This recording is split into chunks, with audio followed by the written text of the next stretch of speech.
Hello and welcome back to Princess Evangile. I think so. We don't have time to lose after all. Huh? Then I will excuse myself. I watched as Ritsuko-chan left. My only ally, well, in this case at least, left the room. As will I. Really, a man getting naked. Mitsuko-san was right behind, and the rest of the girls remained, their eyes glimmering like wolves over an injured lamb. Well, everyone that is except for Chio. Chio? Are you against this? Well, I'm not totally convinced that nudity is the way to go, but it's true that a picture is worth 1,000 words. Yeah, this is not an appropriate time for that saying.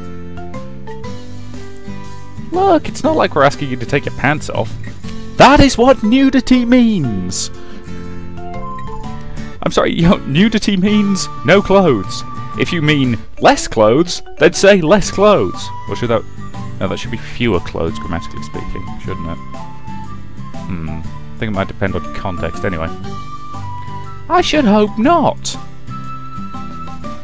Anyway, Masaya-san, stand in front of the window. Hey. Okay, I'm not doing it, because it's stupid. I don't think they're going to accept if I don't undress, though. It's not like I particularly wanted to get naked, okay? But I didn't have a Are you kidding me? Are you bloody kidding me? Right? You just gave us the choice, and then I had to do it anyway. Wow! Wow! But I didn't have a choice, so I moved to stand in front of the window. Okay, I'll get undressed. I started unbuttoning my shirt. I'm sorry, you should have the right to refuse. And I tried to. Watching them all stare at me was really rather embarrassing. Hey now, I like that shy face, it's super mo. Why do you know that word? I'm a writer after all. Come on, Masaya-san, let's get some more blush in those cheeks.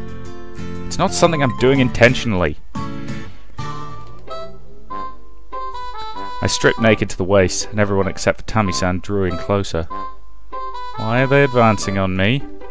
Hey now, I can't take the picture! The others ignored her and continued to close the gap. I found myself backed up against the window. Wow, you've got a real six-pack!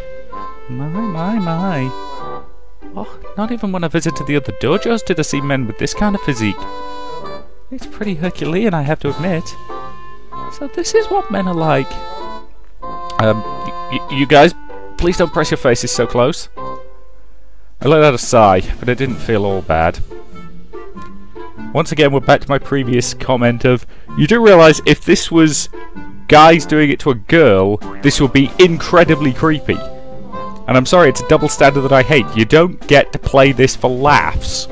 Because if, I'll be honest, if I was Masaya in this situation, I'd be feeling a little violated. My, so hard. And hot. Hey! That tickles. Hey, where are you touching him? His stomach? Come on now, scatter, I can't take the picture until you do. At least the photo session started. Hey, not bad. Good, great. Stick your hips out a little more. Oh, let's try a bad boy image, like you're hungry for the girls. What the hell kind of image is that? This is a really dumb idea.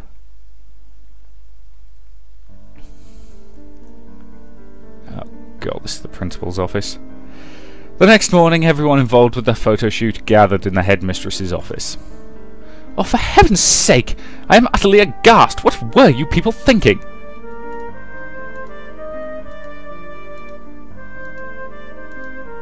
We stood in a line as the headmistress paced back and forth swiftly before us. I could understand if this was simply one of Ayaka-san's impudent and foolish acts, but... Ayaka-san stuck out her tongue just as the headmistress turned her back. Rise and Ryuku are both straight-A students. You are role models to the other girls. To see you taking nude photos of a boy, it's preposterous. Preposterous? It's preposterous. The headmistress's shoulders began trembling. He wasn't actually nude. Still had pants on. I should hope that goes without saying. Yeah, that's true. And not just nude, but wearing that lecherous expression. That was, Onekagi Masaya, that satanic expression of yours makes it clear to me what you really are. Satanic? Madam Headmistress, that's actually what I instructed him to do. What did you say? Well, it's just he had such a jungle man body, I thought a wild expression might suit it. Tammy, I have no idea what you are talking about. Anyway, taking dubious photographs and uploading them to a website and spreading them around the school, I'm at a loss. You must be punished. Now, Madam Headmistress. As usual, the chairwoman was on our side. If it hadn't been for her, I'd probably have been thrown out in the streets by now, and Raisan's plans would have been down the drain. See? Told you it was a bad idea. That's why I tried to refuse. If you ask them for the details, I'm sure they can explain the reasons for their actions. It is one thing if it was a prank, but perhaps it's something we can settle more amicably. I knew you would say something like that, Madam Chairwoman. You've always been soft. However, regardless of the reason, you have wreaked havoc on our school. I simply cannot let this slide. Do you hear me? One of our intermediary first-year students opened the page and instantly fainted. She fell for the call of the wild, eh? Ayaka-san, please be quiet. Okay. Why does she arrest Ayaka-san with San? In order to prevent something like this from happening again, the White Lily Society's upload will henceforth be restricted. What? Do not worry, Rise. It will not be forbidden from updating your homepage altogether. However, the school will handle the uploading. Wait a minute. Isn't that censorship? And what if it is? Technically, no. You can only be censored by a government. It's definitely restriction of freedom, but given that you don't... You know, it's a school intranet. So you have the right to post anything you want on the internet, but the school has the right to say, we do not want this stuff on our own internal network. That makes sense? Good. It's an appropriate countermeasure to actions such as yours, and I cannot allow a repeat of this incident. But if we cannot upload things ourselves, we'll lose all of our flexibility.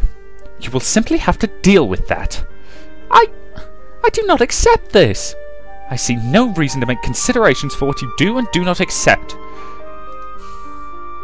Rise, you must admit your fault in this case. Grandmother, please do not fight the headmistress's intentions. Very well. Things calmed down, and our tongue-lashing came to an end. For pity's sake, the headmistress interfering in the actions of an association. It's terrible. I can't accept it for a minute. But once we left the headmistress's office, Rai-san was still as mad as ever. Yeah, I'm not going to deny that she is bonkers.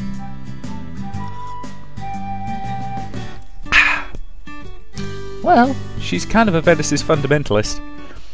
When she was talking about straight-A students, she didn't even mention Chio. I know that was intentional. Now that she mentioned it, Chio did get good grades. But since students needed good grades to get accepted during final course, that probably went without saying. But plenty of people saw the page before it got deleted. Good model, good photographer, I just know it's going to have a big impact on people. Well, I know it'll have an impact, but... Oh, they saw that bad boy expression of yours. You don't see that every day. Though I wasn't particularly happy about being pushed into it. I thought I might get pregnant through the screen. Hey now. I'll do another survey after class. You guys just wait for it, okay? Yes, please do. Sorry for the wait. I can't understand these results. You can't? It's not encouraging. Oh, really? The girls all cried out in regret. Let's have a look. Oh, it's true. Just like before, we didn't even get a single B answer. This is weird. What about the opinions?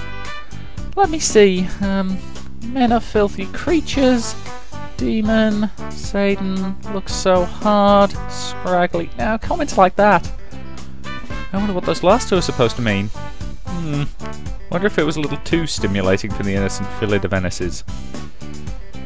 But we were able to handle it. Ruruku-san cut off and then looked at my face in disbelief.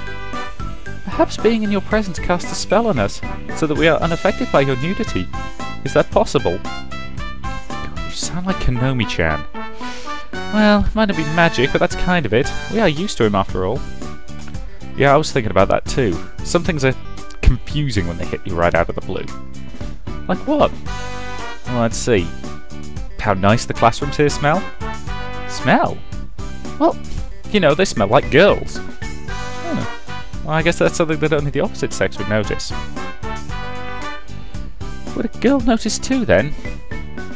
As she spoke, Ruruku-san pressed her nose against my chest. Okay, stop that, it's embarrassing. I found my face turning red. Perhaps the pictures should have included comments about your scent. That would probably bring the opposite of the desired effect. But what do? We had even higher hopes than last time, but... Your plans are stupid. They say that the Buddha forgives 3 times. Next time we have to succeed. Oh god, are we doing something else? Well, we can't not do anything. We started this because it had to be done after all. I suppose that's true. The whole group fell silent. She was right that we couldn't afford to fail next time, but no one spoke up. Come in! Salutations. Salutations. Salutations. Well, here you all are. Now, don't be so mad. I'm not going to kick you while you're down. We're not down yet!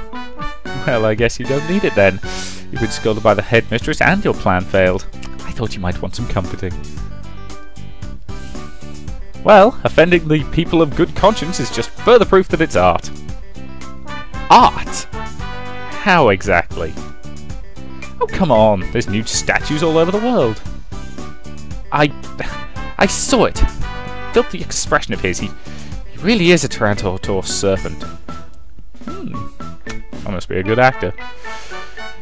You were as laid back as ever, Masaya-sama. What do you plan to do now? Well, that's what we were thinking about just now. Masaya-kun is a little like Jesus, isn't he? As she spoke, Ayaka-san gestured at the Bible in Ritsuko-chan's hand. He has his disciples, but in the end it's his destiny to be persecuted by the masses. Sister, that's blasphemous! Liken him to Jesus. What's the harm? There's no Christians here anyway. Just then, I heard an electronic beeping sound above, and a voice came from a speaker in the wall.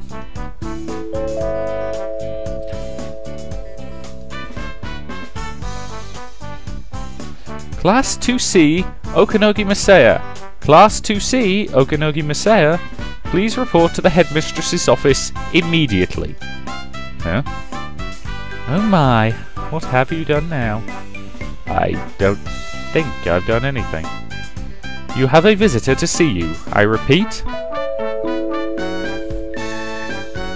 Is this going to be that absolute dick of a father? Visitor? Who could it be? I tilted my head and I stood, and Rai-san stood up with me. I'll go along. I'm curious, and I'm sure the headmistress might have more to say. Sure. And with that, we headed off as a group. What's this? The call on the announcements was only Okanogi Masaya-kun. We happened to be with him at the time. The headmistress didn't press the issue. Maybe she didn't want to make a scene in front of the visitor. And the visitor, a woman, sat on the sofa. And she broke out in a smile when she saw me. Oh, Sasaki-san. It's been so long. Are you doing well? Yeah, I'm fine. How about you, Sasaki-san? Sasaki-san. I heard that you were here at Venice's, so I decided to come and visit, and it's really true. Yes, there were circumstances. Now then, Sasaki-san. The headmistress spoke up to lead the conversation. Okay, who is this person? Okay. May I ask the reason for your visit? Yes. While the two women exchanged words, Chio whispered softly into my ear. Hey, who exactly is this woman? She's an acquaintance, I guess? An acquaintance, huh? She works at an old folks' home. Huh? I will be frank, I was hoping that Masaya-kun could come to visit us again. Huh? Excuse me, but what are you talking about? Many of the people at our home for the elderly don't have any visitors. They feel very lonely. About 3 years ago, a few volunteers from the Yatsu Auxiliary School came to visit them. The Yatsu Auxiliary was the school that Chio and I had attended together. Oh, that's right! I forgot you volunteered for that. Sasaki-san turned back around. That's right. And after that, he decided personally to come visit us once a month. Wow, really? Yeah, they seem to like my juggling. Wow. Juggling? Oh, it's nothing that spectacular. I'm just a beginner. It wasn't just that. You got along well, conversed with them. You were very mature as well. I don't know about that. And then last year you suddenly stopped coming. You couldn't get through on your cell phone. Everyone was worried about you. I'm sorry, there were circumstances. Sasaki-san gave a small nod.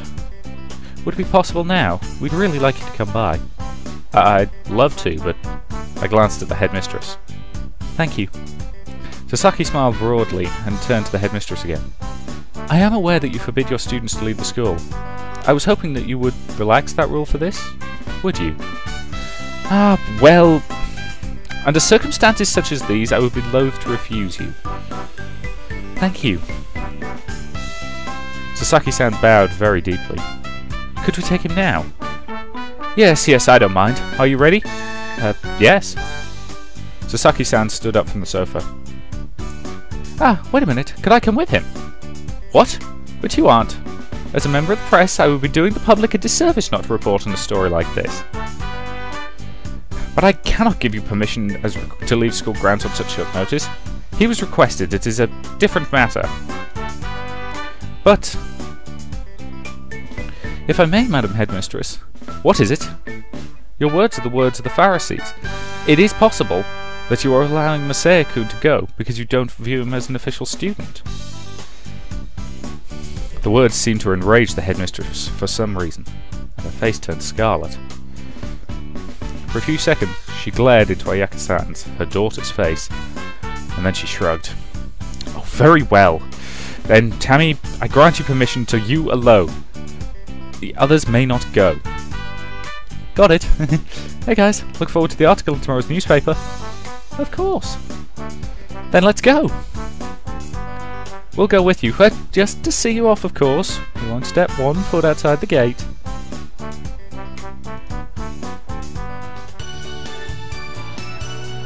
That really surprised me, though. I never knew he kept on going on his own. That was at your previous school, wasn't it? It was several of you at first. Yeah, I remember it. School asked around, and in the end, about 5 or 6 people went. So he kept going on his own. He never breathed a word about it to me. It is because he's so very kind, I'm sure. It was the same on the day we first met as well. It was just the Jardin, but he interposed himself on my behalf, thinking that they meant me harm. Yeah. He's a real love-thy-neighbour type, right, Ritsuko? Huh? You know, from those Gospels you love so much? Luke, was it? You mean the parable of the Good Samaritan? Yeah, that's the one. Man's attacked by robbers, left by the roadside, and his own countrymen pretend not to see him. But then a pagan Samaritan stops to help him, and in the end, that kind man was his true neighbour. Neighbourliness isn't decided by birth, it's forged by the bonds of human interaction. I think I learned that in class somewhere. Yes, I believe that you're correct, sister. Wow! We're actually in agreement for once. That was better than anything we could have planned for. We tried everything we could. But just to know that tomorrow's news report will show people the real Masaya-san. I can't wait until Monday. Me either.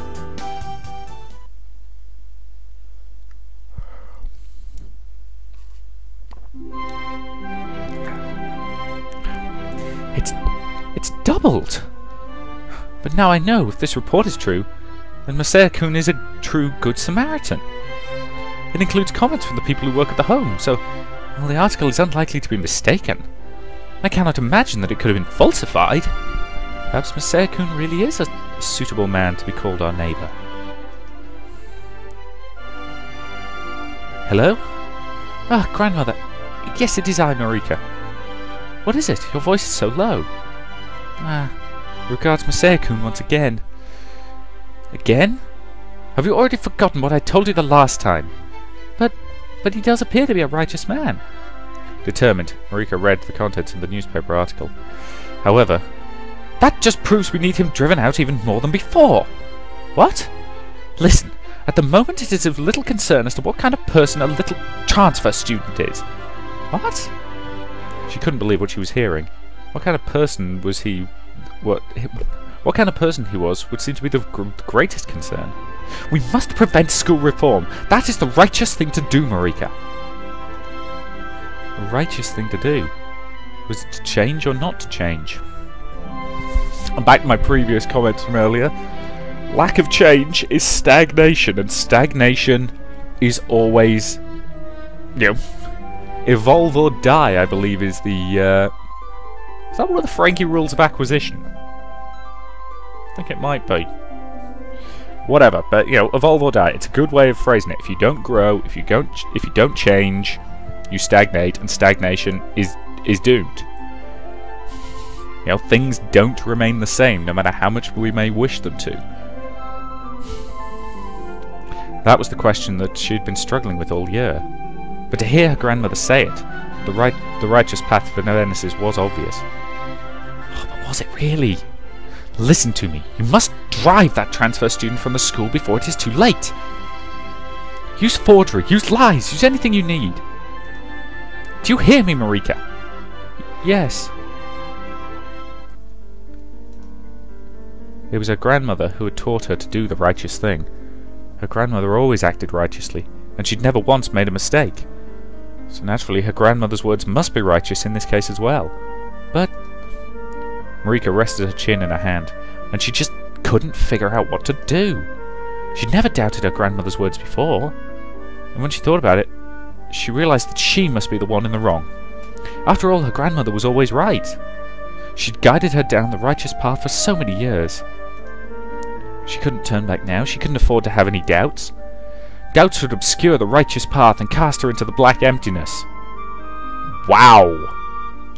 That's the kind of religious ideology you use to justify blowing something up.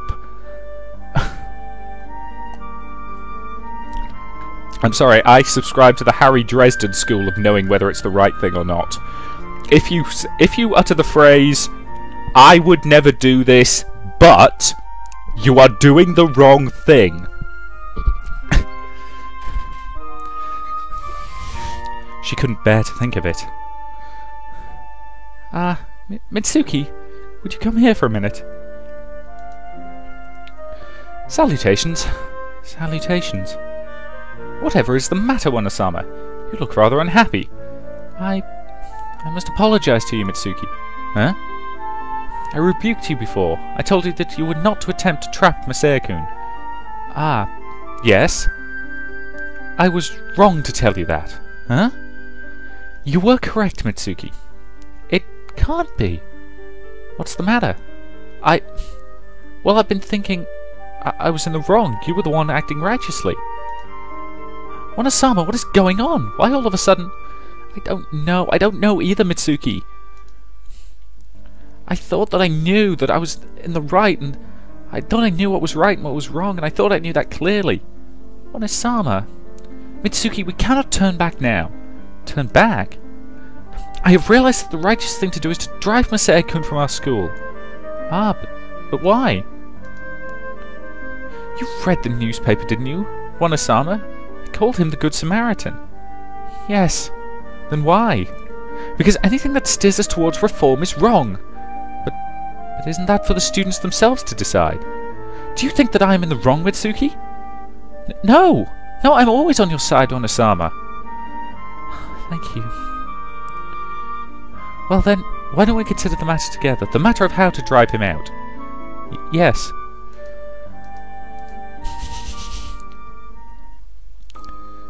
Oh, bloody hell.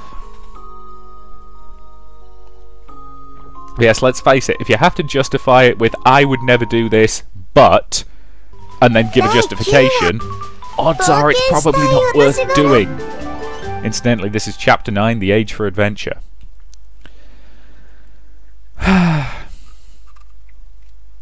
I'm tempted to cut this part a little bit short, because that is a very good stopping point, beginning of a new chapter. Yeah, I think this part's only going to run to about 25.5 minutes, but I think that's okay. Still a decent length part.